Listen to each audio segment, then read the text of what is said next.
بسم اللہ الرحمن الرحیم، السلام علیکم، welcome to my YouTube channel سیز اسٹوری۔ تو چلیے شروع کرتے ہیں آج کا دلچسپ عمران سیریز کراس کلب کے ناول شروع کرنے سے پہلے میری آپ سب سے گزارش ہے کہ پلیز کہانی سننے سے پہلے میرے چینل کو لائک، شیئر اینڈ سبسکرائب کرنا مت بھولیے گا، اور اگر آپ کو عمران سیریز پسند آئے تو پلیز کمنٹ میں اپنی رائے کا اظہار کرنا مت بھولیے گا۔ تو چلیے بڑھتے ہیں ناول کی طرف۔ عمران نے نیو ماڈل کی شارلیٹ کار کو یوں آنکھیں موند کر دیکھا جیسے کسائی بکری کا جائزہ لے رہا ہو۔ کبھی وہ جھک کر اسے نیچے سے دیکھتا، کبھی وہ گھوم کر آگے سے ایک مخصوص زاویے سے اس کا جائزہ لیتا۔ آپ نے کار خریدنی ہے جناب یا صرف دیکھنی ہے؟ سیلس مین نے انتہائی اکتائے ہوئے لہجے میں پوچھا۔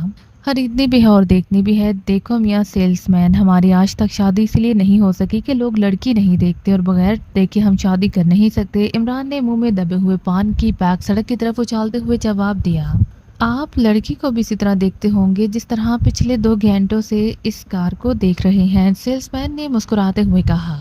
اب دیکھو سیلس مین، شادی روز روز تو ہوتی نہیں، اسی لیے کم از کم اتنا تو مجھے حق ہے کہ میں 2-4 روز تک ہر زاویے سے دیکھ بھال کر لوں۔ مگر یار، لوگ تو 4 منٹوں بعد ہی جوتے مار کر گھر سے بھگا دیتے ہیں، کیا زمانہ آ گیا ہے، عمران نے مصمم سی صورت بناتے ہوئے کہا۔ اور سیلس مین نہ چاہتے ہوئے بھی ہنس پڑا۔ اس کے ذہن پر چھائی ہوئی اکتاہٹ اور بوریت جو عمران کی وجہ سے اس کے ذہن پر چھائی ہوئی تھی یکلہت دور ہو گئی، ورنہ اس سے پہلے وہ مرنے کی حد تک بور ہو چکا تھا۔ عمران 2 گھنٹے قبل شو روم میں داخل ہوا تو اس نے تنگ موری کے پجامے کے اوپر کڑا ہوا کرتا اور اس پر کوٹ پہن رکھا تھا، اور سر پر پھننے والی سرخ رنگ کی ترکی ٹوپی تھی۔ منہ میں پان کی شاید 3-4 گلوریاں دبی ہوئی تھی، اور آتے ہی وہ اس کار کا جائزہ لینے میں مصروف ہو گیا۔ سیلس مین پہلے تو کافی دیر تک اس کار کی خوبیاں بتاتا رہا، لیکن بعد ازاں خود ہی چپ ہو گیا کیونکہ عمران نے اس کی کسی بات پر ذرا سی توجہ نہیں دی تھی۔ یوں لگتا تھا جیسے وہ بہرا ہو، وہ بس مختلف زاویوں سے کار کو ہی دیکھتا رہا۔ پھر سیلس مین نے اس سے بات کر کے اس کی حیثیت کا اندازہ لگانے کی کوشش کی، لیکن عمران نے اس کی کسی بات کا جواب تک نہ دیا تھا، اور پھر تنگ آ کر سیلس مین واپس کاؤنٹر کے پیچھے بیٹھ گیا، لیکن وہاں بھی اسے چین نہ آیا۔ اس کی سیلس مین چپ کی رگ بار بار پھڑک اٹھتی اور وہ پھر عمران سے آ کر مخاطب ہو جاتا، مگر عمران نے تو جیسے اس کی بات نہ سننے کی قسم کھا رکھی تھی، اور سیلس مین تنگ آ کر دوبارہ بیٹھ جاتا۔ وہ عمران سے زیادہ سخت لہجے میں بھی بات نہیں کر سکتا تھا کیونکہ اس شو روم میں بیٹھ کر اسے کئی بار تلخ تجربے ہوتے تھے کہ بظاہر فرنیچر سے نظر آنے والے لوگ بعد میں کروڑ پتی بلکہ ارب پتی نکلے، اور جو لوگ لباس اور رویے سے کروڑ پتی لگتے تھے وہ بس کار دیکھ کر ہی دل بہلانے والوں میں سے تھے۔ عمران کی ظاہری حالت سے سیلس مین نے اندازہ لگایا تھا کہ وہ کوئی بگڑا ہوا نواب ہے جو چاہے تو ایک لمحے میں 10 کاریں خرید لے، اور اگر نہ چاہے تو ایک رومال خریدنے سے بھی قاصر رہ جائے۔ اب خدا خدا کر کے عمران نے اس کی بات کا جواب دیا، اور بات ہی ایسی کی تھی کہ سیلس مین کی ساری بوریت دور ہو گئی۔ آپ کی تعریف جناب، سیلس مین نے پوچھا۔ میاں، اپنے منہ سے خود تعریف کرنا شریفوں کا شیوا نہیں ہے، عمران نے بڑے بے نیازانہ لہجے میں کہا، اور ایک بار پھر کار کا جائزہ لینے میں مصروف ہو گیا۔ سیلس مین جھیم کر خاموش ہو گیا۔ چند لمحوں بعد عمران نے ایک طویل سانس لیا، پھر ڈھیلے ڈھیلے قدم اٹھاتا کاؤنٹر کے قریب کرسی پر بیٹھ گیا۔ اس کے چہرے پر ہلکی سی مایوسی کے تاثرات نمایاں تھے۔ سیلس مین نے جلدی سے اپنی کرسی سنبھال لی۔ آپ کو یقیناً کار پسند آئی ہوگی، سیلس مین نے مسکراتے ہوئے کہا۔ ویسے تو ٹھیک ہے، گزارا کر جائے گی، لیکن اس کا پچھلا دروازہ اگلے دروازے سے چھوٹا ہے، بس یہی اس میں بہت بڑی خامی ہے، عمران نے سنجیدہ لہجے میں جواب دیتے ہوئے کہا۔ جی کیا کہہ رہے ہیں آپ؟ یہ کیسے ہو سکتا ہے؟ کاریں خودکار مشینوں میں بنتی ہیں، اسی لیے ان میں آدھے انچ کا بھی فرق نہیں ہو سکتا، سیلس مین نے حیرت سے آنکھیں پھاڑتے ہوئے کہا۔ تمہارے پاس ناپنے والا فیتا ہے؟ عمران نے پوچھا۔ جی ہاں، سیلس مین نے جواب دیا۔ نکالو اور چلو اسے ناپو، ابھی معلوم ہو جاتا ہے، عمران نے چیلنج والے انداز میں کہا، اور سیلس مین بھی شاید اب تفریح پر اتر آیا تھا۔ اس نے کاؤنٹر کی دراز سے فیتا نکالا اور کار کی طرف چل پڑا، پھر کار کے ناپ شروع ہو گئی۔ دیکھیے جناب، بالکل برابر ہے، سیلس مین نے فاتحانہ انداز میں کہا۔ کہاں برابر ہے میاں، حقیقت پسند بنو، آگے والا دروازہ پچھلے دروازے سے انچ کا 20واں حصہ چھوٹا ہے، عمران نے غصیلے لہجے میں کہا۔ انچ کا 20واں حصہ؟ یہ کیا بات ہوئی، سیلس مین نے حیرت بھرے لہجے میں کہا۔ یعنی کوئی بات ہی نہیں ہوئی میاں سیلس مین، یہاں کار میں عیب لگ گیا ہے، اور اب لوگ کیا کہیں گے کہ حشر ترکی عیب دار کار پر چڑھ بیٹھا ہے، عمران نے برا سا منہ بناتے ہوئے کہا۔ جناب، آپ نے کار نہ خریدنی ہو تو اور بات ہے، ورنہ یہ انچ کے 20ویں حصے والی بات بس آپ کا وہم ہے، سیلس مین نے بڑی مشکل سے منہ پر آئے ہوئے سخت الفاظ کو بدلتے ہوئے کہا۔ خریدنی تو ہے میاں، مگر بے عیب، یہی انچ کا 20واں حصہ تو اب تک ہمیں کنوارے رکھے ہوئے ہے، عمران نے جواب دیتے ہوئے کہا۔ मैं क्या कह सकता हूँ जनाब, इस तरह तो कयामत तक ना आप शादी कर सकते हैं और ना कार खरीद सकते हैं, मजबूरी है, सेल्समैन ने मुंह बनाते हुए कहा। तुम्हारे मुंह में घी शक्कर, चलो कयामत के बाद कार का तो स्कोप बन ही गया, इमरान ने खुशी से चहकते हुए कहा और सेल्समैन भी बसी से इमरान को देखता रह गया। जाहिर है अब वो क्या जवाब दे सकता था। अपने फैसले में थोड़ी सी तरमीम कर लो तो तुम्हारी हम पर बड़ी करम नवाजी होगी, वरना मजबूरी है, कयामत का इंतज़ार करना ही पड़ेगा। इमरान ने चंद लम्हे सोचने के बाद जवाब दिया, जी कैसी तरमीम, सेल्समैन ने चौंकते हुए पूछा। बस इतनी सी कि कयामत से पहले हम कार ले लें, शादी चलो कयामत के बाद कर लेंगे, इमरान ने बड़े आजिज़ाना लहजे में कहा।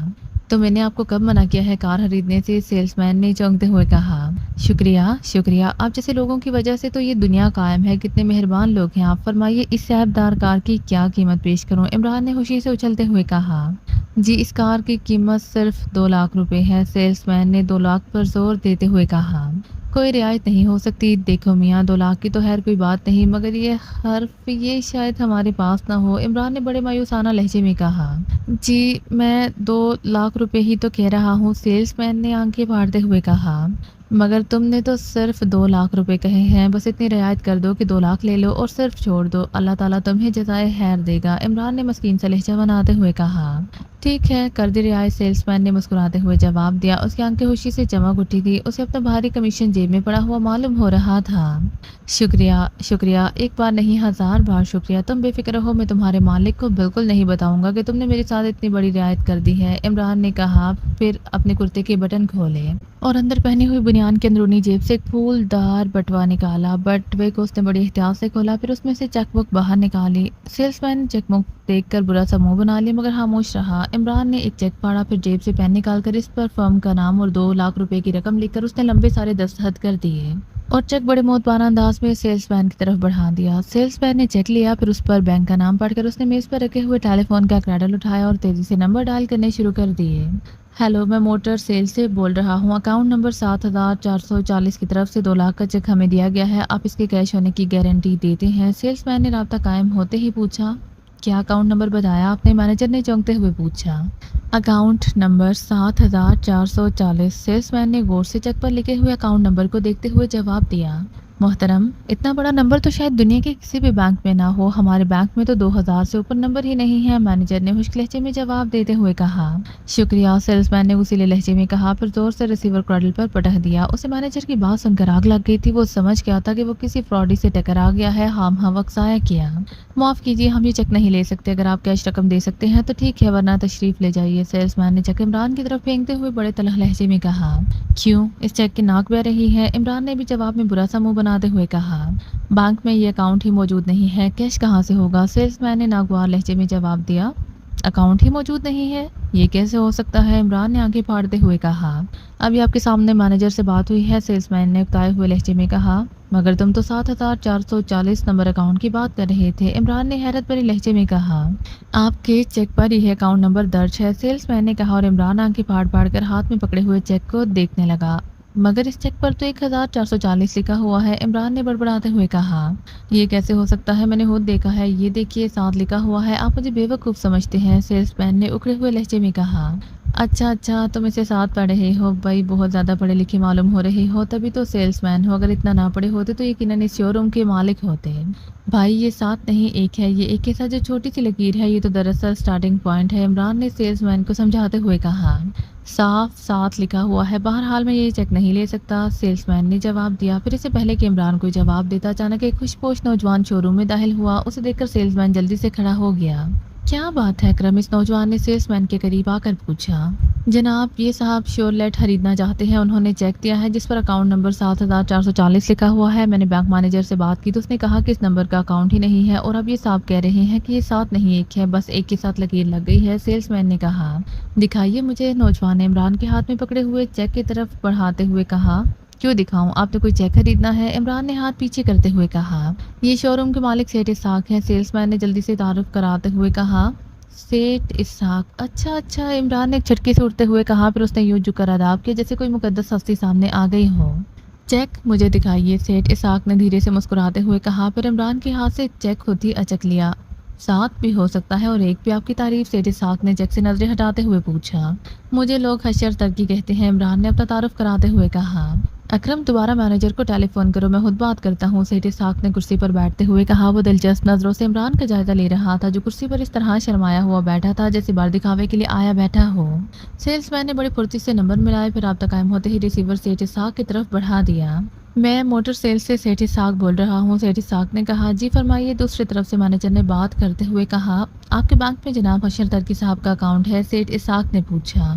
जी हाँ, क्यों, मैनेजर ने चौंकते हुए जवाब दिया। दरअसल वो खुद इस वक्त हमारे शोरूम में तशरीफ रखते हैं, उन्होंने हमें 2 लाख का चेक दिया है, मगर इस पर अकाउंट नंबर 7440 पड़ा जाता है। मेरे सेल्समैन ने अभी थोड़ी देर पहले आपसे कंफर्म किया तो आपने कहा कि इस नंबर का कोई अकाउंट नहीं है। जनाब हशर तरकी साहब कहते हैं कि ये 7440 नहीं बल्कि 1440 है, सेठ इसहाक ने तफसील से बात करते हुए कहा। 1 मिनट होल्ड कीजिए, मैं चेक कर लेता हूँ, दूसरी तरफ से मैनेजर ने जवाब दिया और पर 4 लम्हों के इंतजार के बाद उसकी आवाज़ सुनाई दी। हेलो, 1440 सही नंबर है और इस जैसे 50 चेक कैश हो सकते हैं, मैनेजर ने कहा। ओह थैंक यू, सेठ इसहाक ने दिल ही दिल में हिसाब करते हुए रिसीवर रख दिया। मैनेजर की बात का मतलब था कि अकाउंट में 1 करोड़ रुपए मौजूद है और जिसका बैंक में 1 करोड़ कैश पड़ा हो वो भला छोटी मोटी आसामी तो नहीं हो सकती। आपको तकलीफ हुई जनाब, हम मौसरत हाँ हैं, आप कार ले जाइए, सेठ इसहाक ने मोदबाना लहजे में कहा और चेक सेल्समैन की तरफ बढ़ा दिया, जो अब तेजी से कैश मेमो काटने में मसरूफ था। पूरा पता जनाब, सेल्समैन का लहजा भी इस बार बेहद मोदबाना था। हशर प्राइवेट डिटेक्टिव एजेंसी, इमरान ने पता बताते हुए कहा। प्राइवेट डिटेक्टिव एजेंसी, तो क्या अब हमारे मुल्क में भी ऐसी एजेंसियां बन गई हैं, सेठ इसहाक ने चौंकते हुए कहा। जी हाँ, हुकूमत ने हमें खसूसी लाइसेंस अता किया है क्योंकि हम मुजरिमों का हशर नशर कर देने के माहिर हैं, इमरान ने बड़े फाहराना लहजे में जवाब देते हुए कहा। सेठ इसहाक चल लम्हे कुछ सोचता रहा, जैसे फैसला ना कर पा रहा हो कि इमरान से मजीद बात करे या नहीं, लेकिन फिर उसने अपना फैसला सरकुल अंदाज में झटका और फिर वो तेजी से कुर्सी से उठ खड़ा हुआ। जनाब ज़रा 1 मिनट मेरे साथ आइए, सेठ इसहाक ने कहा और इमरान सर हिलाता हुआ उठ खड़ा हुआ। उसे सेठ इसहाक के चेहरे पर अजीब सी संजीदगी नजर आ रही थी और फिर वो इमरान को लिए शोरूम के अंदर की तरफ एक छोटे से कमरे में ले गया। तशरीफ़ रखिए, मेरी साहब कोई माफ़ कीजिए, आपका हुलिया तो मुझे इस बात से रोक रहा था क्योंकि आप जासूस कम और मसहरे ज़्यादा नजर आते हैं, लेकिन आपकी आंखों की मखसूस चमक बताती है कि आप वो नहीं जो नजर आते हैं, इसलिए मैंने आपसे बात करने का फैसला कर लिया है, सेठ इसहाक ने मेज़ के पीछे कुर्सी पर बैठते हुए कहा। ओ, आप तो हमारे ही कबीले के लगते हैं, यानी कयाफा शनासी के माहिर हैं, लफाफा देखकर मजमून पढ़ लेते हैं, इमरान ने मुस्कुराते हुए कहा। कारोबार इस किस्म की कयाफा शनासी सिखा ही देता है हशर साहब। बहरहाल ये देखिए, सेठ इसहाक ने मेज़ की दराज को ले एक छोटा सा कार्ड निकालकर इमरान के सामने रख दिया। ये सफ़ेद रंग का कार्ड था जिस पर सुर्ख रंग से बड़ा सा क्रॉस पड़ा हुआ था। कार्ड के कोने में एक सांप की छोटी सी तस्वीर बनी हुई थी। इमरान ने गौर से इस कार्ड को देखा। ये किसी सांप का तारफी कार्ड है जिसका नाम क्रॉस है, लेकिन हैरत है कि अब सांप भी तारफी कार्ड छपवाने लगे हैं, पहले तो चुपके से आकर काट लेते थे, इमरान ने बड़बड़ाते हुए कहा।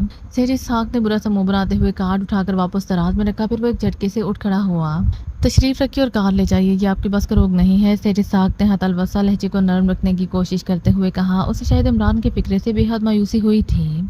पहले ये बताइए कि आपने क्रॉस क्लब क्यों छोड़ा और कब छोड़ा, इमरान ने बड़े लापरवाह से अंदाज में पूछा और सेठ इसहाक यूं उछल पड़ा जैसे उसके पैरों में बम फट पड़ा हो। ओ, आप क्रॉस क्लब के बारे में जानते हैं, वो दोबारा झटके से कुर्सी पर बैठ गया, उसके चेहरे पर बेपनाह हैरत के तासुरात थे। मेरी बात का जवाब दीजिए, इमरान के चेहरे पर एक लहर गहरी संजीदगी छा गई। ये 2 साल पहले की बात है, मैं गैर मुल्क के दौरे पर गया था, वहाँ एक दोस्त की मार्फत क्रॉस क्लब के एक इजलास में शिरकत का मौका मिला। मेरे दोस्त ने बताया था कि ये क्लब खुफिया तौर पर सिर्फ अयाशी के लिए बनाया गया है और वाकई था भी ऐसा। मैं 2-4 बार उनके इजलासों में शरीक हुआ जहाँ सवाए शराब वो शबाब के और कुछ ना होता था। इसके बाद मैं वापस चला आया और उसे भूल गया, लेकिन चंद रोज़ पहले मुझे एक लफाफा मिला जिसमें मेरे ऐसे फ़ोटो थे कि अगर उनमें से एक भी फ़ोटो मेरे रिश्तेदारों या कारोबारी रकीबों को दिखा दिया जाता तो सवाए खुदकुशी के मेरे सामने और कोई चारा ना होता। चुनाचे मैं बेहद परेशान हो गया और मैं समझा कि शायद मुझे ब्लैकमेल करने के लिए फ़ोटो उतारे गए हैं, लेकिन कल मुझे एक पूरा स्टार से टेलीफोन कॉल मिली और क्रॉस क्लब और फोटो का हवाला देखकर मुझे मल्टन होटल में बुलाया गया। मैं जब वहाँ गया तो वहाँ मेरी मुलाकात एक दराज कद गैर मुल्की से हुई। उसने मुझे पहले तो तरह तरह के लालच दिए, लेकिन आखिर में उसने कैसी बात की कि मेरे होश उड़ गए। सेठ इसहाक किसी टेप रिकॉर्डर की तरह बोले चला जा रहा था। उन्होंने आपसे मुतालबा किया होगा कि आप किसी अहम सरकारी इमारत का नक्शा मुहैया करें, इमरान ने मुस्कुराते हुए कहा और सेठ इसहाक यूं चौंक कर इमरान को देखने लगा जैसे उसके सामने इमरान का भूत हो। आप कहीं क्रॉस क्लब के आदमी तो नहीं, सेठ इसहाक के चेहरे का रंग जर्द पड़ गया था। अरे नहीं, मेरा नाम हशर तरकी है और मैं प्राइवेट जासूस हूँ, तुम घबराओ नहीं, क्रॉस क्लब के मुतालिक हमारे पास मुकम्मल फाइल मौजूद है, इमरान ने उसे तसल्ली देते हुए कहा। फिर बड़ी मुश्किल से सेठ इसहाक का रंग मामूल पर आया। हाँ, उसने मुझे कहा था कि मैं वजारत दिफा के रिकॉर्ड रूम का नक्शा हासिल करके दूँ। न जाने उन्हें कहाँ से पता चल गया था कि वजारत दिफा का एक आला अफसर मेरा बेहद गहरा दोस्त है। उसने मुझे धमकी दी थी कि अगर मैंने ये काम ना किया या किसी को बताया तो मुझे कोबरा कार्ड भेज दिया जाएगा, फिर मेरी खौफनाक मौत यकीनी हो जाएगी, सेठ इसहाक ने जवाब दिया। फिर तुमने क्या जवाब दिया? इमरान ने पूछा। ये कोबरा कार्ड मेरा जवाब बता सकता है। ठीक है, मैं बुरा ज़रूर हूँ लेकिन अपने मुल्क के खिलाफ किसी साजिश में हिस्सा नहीं ले सकता। इसकी बजाय मुझे मौत कबूल है। सेठ इसाक के लहजे में ठोस एतमाद था। बहुत खूब सेठ इसाक, मुझे खुशी है कि तुमने एक सही मुहिब्बुल वतन का किरदार अदा किया है। इमरान ने तारीफ करते हुए कहा। मैंने साफ इनकार कर दिया, जिस पर मुझे धमकियां दी गई, लालच दिए गए, लेकिन मैं अपनी बात पर डटा रहा। अभी 2 घंटे कबल एक आदमी मुझे ये कार्ड देकर चला गया। मुझे यकीन था कि ये लोग अब मुझे नहीं छोड़ेंगे, इसलिए मैं अपने वकील के पास गया था ताकि अपनी जायदाद के बारे में वसीयत लिखवा दूं। और अब सोच ही रहा था कि क्या करूं कि इत्तेफाक से आपसे टकराव हो गया। और अब मुझे यकीन है कि अगर आप मुझे मौत से ना बचा सके तो कम से कम इस साजिश के खिलाफ काम तो करेंगे। सेठ इसाक ने तवील सांस लेते हुए जवाब दिया। इस तराज का गैर मुल्की का हुलिया और दीगर तफसीलात इमरान ने पूछा। सेठ इसाक ने उसका तफसीली हुलिया बता दिया और इमरान की आंखों में चमक उभर आए। वो शायद इस आदमी को पहचानता था। ये कार्ड मुझे दे दो और तुम किसी ऐसी जगह छुप जाओ जहाँ कम से कम एक हफ्ता तक तुम्हें कोई तलाश ना कर सके, इमरान ने कहा। मगर ये लोग बहुत खतरनाक है, मुझे हर कीमत पर तलाश कर लेंगे और हो सकता है अभी मेरी निगरानी हो रही हो, सेठ इसाक ने हाथ मलते हुए कहा। ओके, फिर मैं बंदोबस्त करता हूँ, इमरान ने कहा। उसने टेलीफोन का रिसीवर उठाकर नंबर डायल करने शुरू कर दिए। हेलो, मैं हशर तरकी बोल रहा हूँ, हशर प्राइवेट डिटेक्टिव एजेंसी से, इमरान ने राब्ता कायम होते ही कहा। ओहो, हशर तरकी साहब, सुनाइए आपकी एजेंसी कैसी जा रही है? दूसरी तरफ से सफदर की आवाज़ सुनाई दी। बहुत अच्छी जा रही है। अब तक तो बीवियों और शोहरों के ताकुब तक ही मामला महदूद रहा था, लेकिन अब एक अच्छा केस मिला है। तुम ऐसा करो कि मॉल रोड पर मोटर सेल्स के शोरूम में माँ मेकअप बॉक्स के फौरन आ जाओ, इमरान ने संजीदा लहजे में कहा। फिर रिसीवर रख दिया। आप क्या करना चाहते हैं, कुछ तो बताइए, सेठ इसाक ने पूछा। कुछ नहीं, सिर्फ तुम्हारा तबादला करा दूंगा, इमरान ने जवाब दिया। और सेठ इसाक मुंह फाड़े बैठा रहा। तुम अपने सेल्समैन से कह दो कि वो आने वाले को अंदर भेज दे, इमरान ने कहा। और सेठ इसाक ने सर हिलाते हुए इंटरकॉम पर हदायत दे दी। फिर 10 मिनट बाद सफदर कमरे में दाखिल हुआ। सफदर, तुमने सेठ इसाक का मेकअप करना है। फिर उसने क्रॉस क्लब के मुतालिक मुख्तसर सा बता दिया और सफदर सिचुएशन समझकर सर हिलाने लगा। इमरान ने उठकर कमरे का दरवाजा बंद किया। फिर उसने सफदर के हाथ में पकड़ा हुआ मेकअप बॉक्स उसने लिया और बॉक्स खोलकर उसमें से ट्यूब्स निकालकर मेज पर रखी। फिर उसके हाथ तेजी से सफदर के मेकअप करने में मसरूफ हो गए। 10 मिनट बाद सफदर का चेहरा सेठ इसाक का चेहरा बन गया। सेठ इसाक हैरत से आंखें फाड़े यूं देख रहा था जैसे वो कोई सनसनीखेज फिल्म देख रहा हो। वो मुझे यकीन नहीं आ रहा, आप तो जादूगर हैं, सेठ इसाक ने कहा। आओ अब तुम्हारी जान भी बचा दो, तुम भी क्या याद करोगे कि किससे पाला पड़ा है, इमरान ने कहा। फिर उसने सेठ इसाक के चेहरे पर सफदर का मेकअप शुरू कर दिया। जब वो फारिग हुआ तो उसने इन दोनों को लिबास बदलने के लिए कहा। इन दोनों ने वही लिबास उतार कर तब्दील किए। हाँ तो सेठ इसाक, अब क्या ख्याल है, कार ले जाऊं, इमरान ने सफदर से मुखातिब होकर कहा। सारा शोरूम ही आपका है, जो चाहे ले जाइए, सफदर ने जवाब दिया। और सेठ इसाक अपना ही लहजा सफदर की जुबान से सुनकर एक बार फिर उछल पड़ा। सफदर, किसी होटल में कमरा लेकर रह पड़ो, इमरान ने उठते हुए कहा। और सफदर ने सर हिला दिया। आओ मेरे साथ, इमरान ने सेठ इसाक से, जो सफदर के मेकअप में था, मुखातिब होकर कहा। और सेठ इसाक सर हिलाता हुआ उसके पीछे चल पड़ा और वो दोनों दफ्तर से निकलकर शोरूम में आ गए।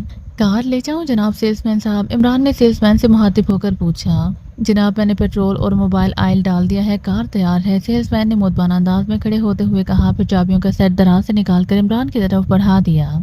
इमरान ने चाबियां संभाली। फिर वो सेठ इसाक को लिए कार में सवार हो गया। दूसरे लम्हे कार शोरूम से निकलकर सड़क पर दौड़ने लगी।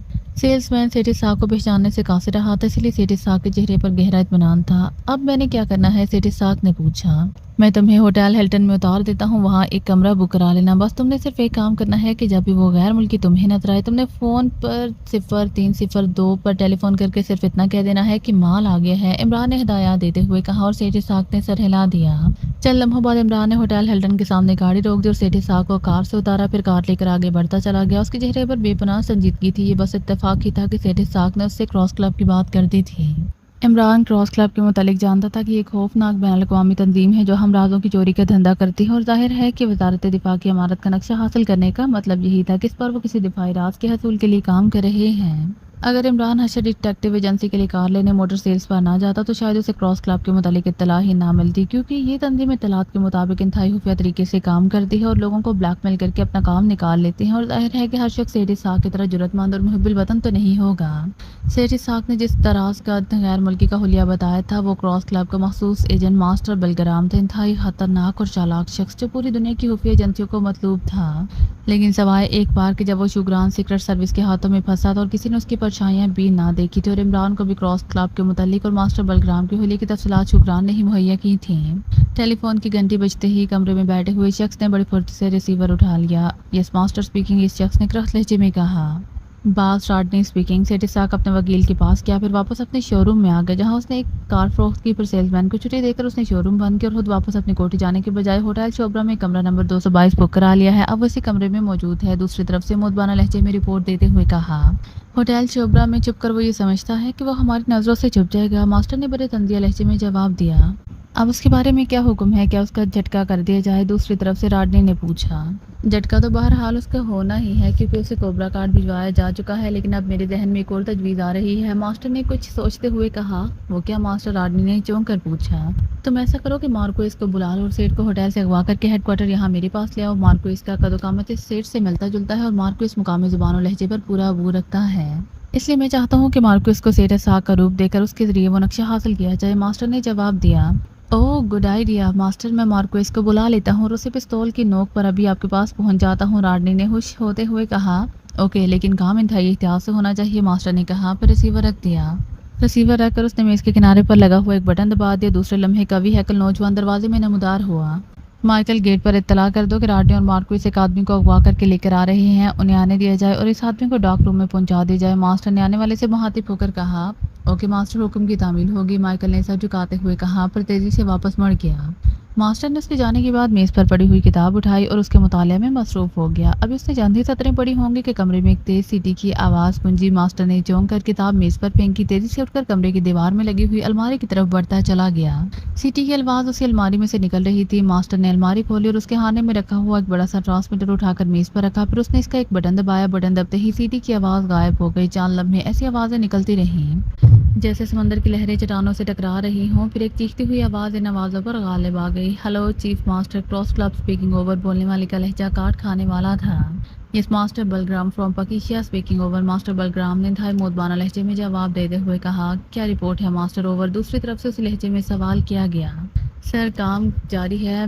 ट्रम्प कार्ड सेठ इसाक ने काम करने से इनकार कर दिया है, इसीलिए उसे तंजीम के असूलों के मुताबिक कोबरा कार्ड जारी कर दिया गया है। मेरे आदमी से अगवा करके हेडक्वार्टर ला रहे हैं। मैंने प्रोग्राम बनाया है कि मार्कोइस को सेठ इसाक का रूप देकर नक्शा हासिल किया जाए, फिर काम आगे बढ़ाया जाए। ओवर। मास्टर बलग्राम ने तफसील बताते हुए कहा, अच्छी प्लानिंग है, लेकिन काम की रफ्तार बेहद सुस्त है। ओवर। चीफ मास्टर ने सख्त लहजे में कहा, जनाब बस नक्शा हासिल करने की देर है, इसके बाद कोई मसला नहीं है। ओवर। मास्टर बलग्राम ने जवाब देते हुए कहा, लेकिन तुमने बराह रास्त इस इमारत के किसी आदमी पर हाथ क्यों नहीं डाला? ये सेठ इसाक की मार्फत नक्शा हासिल करने की क्या तुक है? ओवर। चीफ मास्टर ने बिगड़े हुए लहजे में जवाब देते हुए कहा, जनाब बराह रास्त हाथ डालने से राज आउट हो जाने का अंदेशा था, इसलिए सेठ इसाक का सहारा लेना पड़ा, क्योंकि इसके खिलाफ हमारे पास मटीरियल मौजूद था। लेकिन वो शख्स इंतहाई ढीठ निकला, वरना अब तक काम हो चुका होता। ओवर। मास्टर बलग्राम ने अपने हिकमत अमली की वजाहत करते हुए जवाब दिया, लेकिन इस तरह वक्त ज़ाया हो रहा है, तुम अपना प्लान मुकम्मल करो, लेकिन अगर इस तरह देर होने का अंदेशा हो तो फिर बराह रास्त इक़दाम करो। ओवर। चीफ मास्टर ने हिदायत देते हुए कहा, बेहतर जनाब, मैं आपकी हिदायत का ख्याल रखूंगा। ओवर। मास्टर बलग्राम ने मोदबाना लहजे में जवाब देते हुए कहा, ओके, नक्शा हासिल होते ही मुझे फ़ौरन इत्तला करो ताकि असल मंसूबे पर काम की हिदायत तुम्हें दी जा सके। ओवर। चीफ मास्टर ने जवाब दिया, बेहतर बात ऐसा ही होगा। ओवर। मास्टर बलग्राम ने जवाब दिया। ओवर एंड ऑल दूसरी तरफ से कहा गया। इसके साथ ही मास्टर बलग्राम ने ट्रांसमीटर का बटन ऑफ कर दिया और ट्रांसमीटर उठाकर वापस अलमारी में रख दिया। वो ट्रांसमीटर रखकर दोबारा कुर्सी पर आ बैठा, लेकिन इस बार उसने मेज़ पर रखी हुई किताब की तरफ हाथ ना बढ़ाया। उसके चेहरे पर सोच की गहरी लकीरें फैल गई थी। उसे चीफ मास्टर की कॉल सुनने के बाद इस बात का ख्याल आ रहा था कि उसने सेठ इसाक के पीछे लगकर वाकई वक्त आया क्या है, वरना इस दफ्तर के किसी भी आला ओहदेदार पर बराह रास्त हाथ डालकर भी ये मकसद हासिल किया जा सकता था। चुनांचे कुछ देर वो बैठा सोचता रहा, फिर उसने दिल ही दिल में फैसला कर लिया कि सेठ इसाक के मेकअप में मार्कोइस को इस्तेमाल करने वाला आइडिया ड्रॉप कर दे और सेठ इसाक को कत्ल करने के बाद वो बराह रास्त किसी आला ओहदेदार पर हाथ डाल दे ताकि काम जल्द से जल्द हो सके। इसके साथ उसे ये ख्याल आ गया कि सेठ इसाक भी जिस दोस्त से वो नक्शा लेता उसे बराह रास्त काबू किया जाए। चुनांचे ये फैसला करते ही वो मुतमईन हो गया। उसने दोबारा किताब की तरफ हाथ बढ़ाया ही ताकि दरवाजे में माइकल नमूदार हुआ। मास्टर रॉडनी और मार्कोइस इस आदमी को ले आए हैं। माइकल ने कहा, ओके, इसको डॉक रूम में भेज कर इन दोनों को मेरे पास भेज दो। मास्टर बलग्राम ने कहा। फिर उसने किताब उठाकर मेज की दराज में रखी और दराज बंद करके इन दोनों के इंतजार में दरवाजे की तरफ नजरें जमा दी। इमरान नई शोलेट कार दौड़ाता हुआ मुख्तलिफ सड़कों से गुजरकर शहर के एक अहम कारोबारी सड़क माल रोड पर पहुंच गया। फिर चंद लम्हों बाद माल रोड की एक बड़ी सी इमारत के दरवाजे पर उसने कार रोक दी। इमारत के ऊपर एक जहाजी साइज का वसी और रीज बोर्ड नस्ब था, जिस पर फास्फोरस कलर से खशर प्राइवेट डिटेक्टिव एजेंसी के अल्फाज चमक रहे थे। इमरान ने गुज़िश्ता दिनों ही बैठे बिठाए इस एजेंसी का आइडिया सोचा और फिर बाकायदगी से इस पर अमल कर डाला। माल रोड की ये इमारत पहले ही सीक्रेट सर्विस के कब्जे में थी, इसलिए जगह के इंतखाब में कोई तकलीफ ना हुई और बाकायदा प्राइवेट एजेंसी का दफ्तर कायम हो गया। एक बड़ा सा सर्टिफिकेट भी फ्रेम करवा कर मेन गेट के सामने वाले बरामदे में लटका दिया गया था। ये सर्टिफिकेट मरकजी हुकूमत की तरफ से जारी किया गया था और इसके मुताबिक हशर एजेंसी को प्राइवेट जासूसी का बाकायदा लाइसेंस दिया गया था। मेन गेट से दाखिल होते ही आगे एक छोटा सा कमरा आता था जिसमें खूबसूरत सी मेज़ के पीछे जूलिया विराजमान थी। मेज़ के ऊपर प्राइवेट सेक्रेटरी की तख्ती चमक रही थी। इस कमरे के बाद एक दरवाज़ा था जिसकी दूसरी तरफ एक बड़ा हॉल नुमा कमरा था। इस कमरे में मुख्तलिफ चीज़ें थी जिन पर सुर्ख रंग की फाइलें पड़ी हुई थीं। इन मेज़ों पर सीक्रेट सर्विस के दूसरे मेंबरान की फाइलें पड़ी हुई थीं। इन मेज़ों पर सीक्रेट सर्विस के दूसरे मेंबरान कुर्सियों पर बाकायदा बैठे काम में मसरूफ़ थे। हर मेज़ पर मुख्तलिफ तख्तियाँ रखी हुई थीं। किसी पर तलाक, किसी पर ब्लैकमेल, किसी पर अगवा और किसी पर कत्ल लिखा हुआ था। हाल की शुमाली दीवार में एक दरवाज़ा था जिस पर लगी हुई एक बड़ी सी नेम प्लेट पर पीतल के मोटे मोटे हरूफ में हशर तरकी चीफ डिटेक्टिव के अल्फाज चमक रहे थे। दरवाजे के बाहर जोसेफ खाकी वर्दी पहने दोनों साइडों पर होल्स्टर लटकाए बड़े चौगाना अंदाज में पहरा दे रहा था। उसकी शख्सियत ही ऐसी थी कि देखने वाले पर हाम हरूफ पड़ जाता था। और जाहिर है आखिरी कमरा इमरान का दफ्तर था जो हशर तरकी के नाम से इस एजेंसी का मालिक था और एजेंसी का सबसे बड़ा जासूस भी। इस एजेंसी का बज़ाहिर तो कोई मकसद नहीं था, बस इमरान के जहन पर संग सवार हुई तो उसने दफ्तर खोल डाला और पर जाहिर है एक्स 2 के हुक्म पर जूलिया, तनवीर, नमानी, सदीक और कैप्टन शकील को इस एजेंसी में मुलाजमत करनी पड़ी। जूलिया तो प्राइवेट सेक्रेटरी थी। तनवीर के जिम्मे तलाक के मुतालिक केसेस का डेस्क था। इमरान ने उसे जानबूझकर ये डेस्क दिया था। नमानी के पास ब्लैकमेल, सदीकी के पास अगवा और कैप्टन शकील के पास कत्ल के केसेस का डेस्क था। इसका मतलब ये था कि एजेंसी के पास जिस डेस्क का काम आता इस डेस्क वाला ही वो काम सर अंजाम देता। और जब से एजेंसी कायम हुई थी ज़्यादा भरमार तलाक वाले केसेस की ही थी और इन केसेस में कभी कोई शोहर अपनी बीवी के खिलाफ मवाद इकट्ठा करना चाहता था और कभी कोई बीवी अपने शोहर के खिलाफ, ताकि अदालत में इस मवाद की बिना पर तलाक हासिल की जा सके। और तनवीर बेचारे का बुरा हाल था। वो कभी किसी औरत के पीछे जुतियां चढ़ाता फिरता और कभी किसी मर्द की निगरानी में मसरूफ रहता, जबकि बाकी मेंबरान बस सारा दिन गपशप करने और चाय पीने के बाद अपने अपने फ्लैट्स में चले जाते। सफदर को एजेंसी से मुतलिक नहीं किया गया था बल्कि उसके जिम्मे जनरल ड्यूटी लगाई गई थी। इमरान ने कार को लॉक किया पर तेज से कदम उठाता अंदर दाखिल हो गया। सर पर पहनी हुई तरकी टोपी का फंदा बड़े अंदाज से दाएं बाएं झूल रहा था। जूलिया ने उसे देखा तो बुरा सा मुंह बना लिया। उसे इमरान के सफुलिया में रहना कतन पसंद नहीं था, लेकिन वो मजबूर थी। जाहिर है इमरान को अपनी मर्जी पर चलाना उसकी बस की बात नहीं थी। Hello miss Juliana Fitzwater, private secretary of Hashar private detective agency. आपके मिजाज सलामत है या कहीं से टूट फूट तो नहीं गए? इमरान ने मेज के सामने रुकते हुए बड़े महज़ब अंदाज में बात की। देखो इमरान, मुझे बच्चों वाले चौंचले पसंद नहीं, इसलिए मुझसे बात करते वक्त तमीज़ के दायरे में रहा करो। जूलिया ने लहजे को सख्त बनाते हुए कहा। मिस जूलियाना फिट्स वाटर, सबसे पहली बात तो ये कि मेरा नाम इमरान नहीं हशर तरकी है। दूसरी बात ये कि अगर तुम्हें बच्चों के चौंचले पसंद नहीं तो बच्चों के पोतड़ों से काम चला लो। तीसरी बात यह कि तमीज़ का दायरा मुझे कहीं नज़र नहीं आ रहा। अब या तो मेरी नज़र कमज़ोर हो गई है या फिर वो चाक ही मिलावट वाला होगा जिससे तुमने दायरा खींचा होगा, इसीलिए नज़र नहीं आता होगा। इमरान ने कहा। शट अप, मैं यहाँ काम नहीं कर सकती, मैं इस्तीफ़ा दे दूंगी। जूलिया ने इंतहाई उसीले लहजे में कहा। इस्तीफ़ा तरकी ज़ुबान में लिख कर देना। हशर तरकी सिर्फ तरकी ज़ुबान ही पढ़ सकता है और जाहिर है अगर तुमने किसी और ज़ुबान में इस्तीफ़ा लिखा तो ऐसा न हो कि मैं उसे तुम्हारी तरफ से शादी की रजामंदी का इकरार समझ लूँ। इमरान ने मुस्कुराते हुए कहा और दूसरे लम्हे वो इंतहाई फुर्ती से दौड़ता हुआ अंदरूनी कमरे की तरफ बढ़ा, क्योंकि उसने जूलिया का हाथ मेज़ पर पड़े हुए भारी से एश ट्रे की तरफ बढ़ता हुआ देख लिया था। हाल में इस वक्त तनवीर के अलावा बाकी तमाम मेंबर्स मौजूद थे और जाहिर है एक दूसरे के साथ गपशप जारी थी। हेलो दोस्तों, काम हो रहा है, शाबाश, इसी तरह वो मेहनत से काम किया करो। अगर तुम इसी तरह मेहनत से काम करते रहे तो एजेंसी को चंद ही रोज में 4 चांद तो क्या 4 सूरज लग जाएंगे। इमरान ने बड़े जोशीले अंदाज में कहा पर तेजी से अपने कमरे की तरफ बढ़ता चला गया और हाल मेंबरों के हलक से निकलने वाले बेइख्तियार कहकहों से गूंज उठा। इमरान ने कुर्सी पर बैठते ही मेज़ पर रखे हुए इंटरकॉम का रिसीवर उठाया, फिर एक बटन दबा दिया। कैप्टन शकील जरा मार्च करते हुए मेरे पास आइए, इमरान ने बड़े संजीदा लहजे में कहा और रिसीवर रख दिया। चल लम्हा बाद ही कैप्टन शकील कमरे में दाखिल हुआ। उसका चेहरा हस्बे मामूल स्पॉट था, अलबत्ता आंखों से मुस्कुराहट भरी शोही झलक रही थी। फरमाइए जनाब हशर तरकी साहब, कैप्टन शकील ने धीरे से मुस्कुराते हुए कहा। कैप्टन शकील, क्रॉस क्लब के मुतालिक तुम्हारी क्या मालूमात कहती हैं? इमरान का लहजा संजीदा था। क्रॉस क्लब, कैप्टन शकील ने चौंकते हुए कहा और उसकी आंखों में सख्ती उभर आई। हाँ, क्रॉस क्लब ही मैंने कहा है और उर्दू में कहा है, तरकी जुबान में नहीं कहा। इमरान का लहजा कदरे नाखुशगवार था। ओ इमरान साहब, क्रॉस क्लब जहाँ तक मेरी मालूमात का ताल्लुक है एक बैनुल अक़वामी तंजीम है जो मुल्की राजों की खरीदो फरोख्त का काम करती है। उन्होंने बड़े बड़े मुल्कों में अयाशी के अड्डे खोल रखे हैं जहाँ हाराने वाले के खिलाफ ब्लैक मेलिंग का मवाद इकट्ठा किया जाता है, फिर इस मवाद की बिना पर इन लोगों को अपने मतलब के लिए इस्तेमाल किया जाता है। मिलिट्री सेक्रेटरी में रहते हुए एक बार मेरा वास्ता इस तंजीम से पड़ा था। इंतहाई खतरनाक, चालाक और अयार लोग हैं, कैप्टन शकील ने तफसील बताते हुए कहा। क्रॉस क्लब के किसी खास आदमी के बारे में जानते हो? इमरान ने पूछा। हाँ, उसका एक एजेंट मास्टर बलग्राम मशहूर है, आमतौर पर वही सामने आता है। इंतहाई खतरनाक एजेंट समझा जाता है, मगर आपको बैठे बैठाए क्रॉस क्लब कहाँ से याद आ गया? कैप्टन शकील ने पूछा। क्रॉस क्लब ने हमारे मुल्क में कार्रवाई शुरू कर दी है और मास्टर बलग्राम यहाँ पहुँच चुका है, इमरान ने जवाब दिया। اگر ایسا ہے تو اس کا مطلب ہے کہ ہمارا کوئی اہم راز اس وقت خطرے میں ہے، کیپٹن شکیل نے انتہائی سنجیدہ لہجے میں کہا۔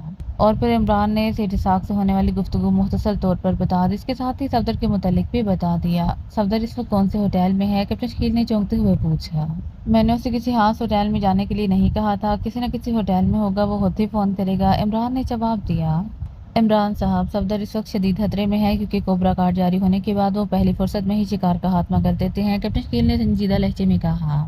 اور اس میں فکر والی کوئی بات نہیں، صفدر اپنی حفاظت بخوبی کر سکتا ہے۔ میں نے تمہیں یہاں اسی لیے بلایا ہے کہ تم ہوٹل ہلٹن میں سیٹھ اسحاق کی نگرانی کرو، وہ صفدر کے میک اپ میں ہے۔ میں نے اسے یہاں کا نمبر تو دے دیا تھا کہ اگر ماسٹر بلگرام نظر آئے تو وہ فون کرتے، لیکن اس کے باوجود اس کی نگرانی ضروری ہے، عمران نے کہا۔ ٹھیک ہے، میں اس کی نگرانی کر لیتا ہوں، لیکن میں ایک بار پھر کہتا ہوں کہ آپ صفدر کا خیال رکھیں، یہ لوگ ضرورت سے زیادہ ہی چالاک اور خطرناک ہیں، کیپٹن شکیل نے اٹھتے ہوئے کہا، اور عمران کے سر ہلانے پر وہ تیزی سے کمرے سے باہر نکلتا چلا گیا۔ اس کے اٹھتے ہی میز پر رکھا ہوا فون بج اٹھا، عمران نے ریسیور اٹھا لیا۔ آپ کی کال ہے مسٹر حشر ترکی، دوسری طرف سے جولیا کی آواز سنائی دی اور دوسرے ہی لمحے ہلکی سی کلک کی آواز سنائی دی۔ عمران سمجھ گیا کہ جولیا نے براہ راست رابطہ کر دیا ہے۔ یس، حشر ترکی، چیف ڈیٹیکٹیو آف حشر private detective agency speaking, Imran نے بڑے باوقار لہجے میں کہا۔ صفدر بول رہا ہوں عمران صاحب، میں نے ہوٹل شوبرا میں کمرہ بک کرا لیا ہے، کمرہ نمبر 222، میرا خیال ہے کہ میری نگرانی ہو رہی ہے، دوسری طرف سے صفدر کی آواز سنائی دی۔ ظاہر ہے ہونی چاہیے، ویسے صفدر ذرا احتیاط کرنا، یہ لوگ بے حد خطرناک ہیں، عمران نے اسے ہدایت کرتے ہوئے کہا۔ آپ واقعی مسٹر حشر ترکی بن گئے ہیں عمران صاحب، ورنہ ظاہر ہے عمران ایسی بات نہیں کر سکتا، بہرحال آپ مطمئن رہیں، میں احتیاط کروں گا، دوسری طرف سے صفدر نے ہنستے ہوئے جواب دیا۔ ہو سکتا ہے وہ تم پر ہوٹل میں وار نہ کریں بلکہ اغوا کر کے کہیں لے جائیں، ایسی صورت میں تم نے بڑی شراوت سے اغوا ہو جانا ہے، پھر اگر تم ان کے ہاتھوں مرنے سے بچ جاؤ تو کسی کو زندہ سلامت دانش منزل پہنچا دینا، عمران نے کہا تو صفدر ایک بار پھر ہنس پڑا۔ ٹھیک ہے، زندہ رہا تو ایسا ضرور کروں گا، صفدر نے جواب دیا۔ اگر مر گئے تو ایک مہربانی کرنا کہ مرنے سے پہلے اپنی جائیداد ضرور میرے نام کر جانا، میں بڑا غریب سا پرائیویٹ جاسوس ہوں، میرے پاس تنخواہیں دینے کو بھی رقم نہیں اور یہاں کے لوگ 200-400 سے زیادہ فیس دینے کی استطاعت نہیں رکھتے، عمران نے بڑے سنجیدہ لہجے میں جواب دیا۔ ضرور ضرور، فلیٹ کی چابی ماں ایک سال کے کرائے کی مل کے آپ کے پاس پہنچ جائے گی، دوسری طرف سے صفدر نے ہنستے ہوئے کہا، اور عمران نے ریسیور یوں گریڈل پر پٹک دیا جیسے اسے صفدر کی جائیداد کی تفصیلات سن کر بے حد مایوسی ہوئی ہو۔ ریسیور رکھ کر عمران نے انٹرکام کا ریسیور اٹھایا، پھر نعمانی جوہان اور صدیقی کو انٹرکام پر ہی ہدایات دے دی کہ وہ وزارت دفاع کی عمارت کی خفیہ طور پر نگرانی کریں، کسی بھی مشکوک آدمی کی صورت میں اسے اغوا کر کے دانش منزل پہنچا دیا جائے۔ اس کام سے فارغ ہو کر عمران نے جولیا کو فون کیا۔ مس جولیانا فٹز واٹر، تمہارا استعفیٰ ایک ہفتے کے لیے منظور کیا جاتا ہے، جب میرے پاس تنخواہوں کی رقم اکٹھی ہو جائے گی تو تمہیں دوبارہ بلا لیا جائے گا، فی الحال خدا حافظ، عمران نے بڑے سنجیدہ لہجے میں کہا، اور ریسیور رکھ کر وہ تیزی سے کمرے سے باہر آ گیا۔ آؤ جوزف میرے ساتھ، عمران نے کہا، پھر تیز تیز قدم اٹھاتا ہوا پچھلے دروازے کی طرف بڑھتا چلا گیا، وہ جولیا کا سامنے کر کے مزید وقت ضائع نہیں کرنا چاہتا تھا۔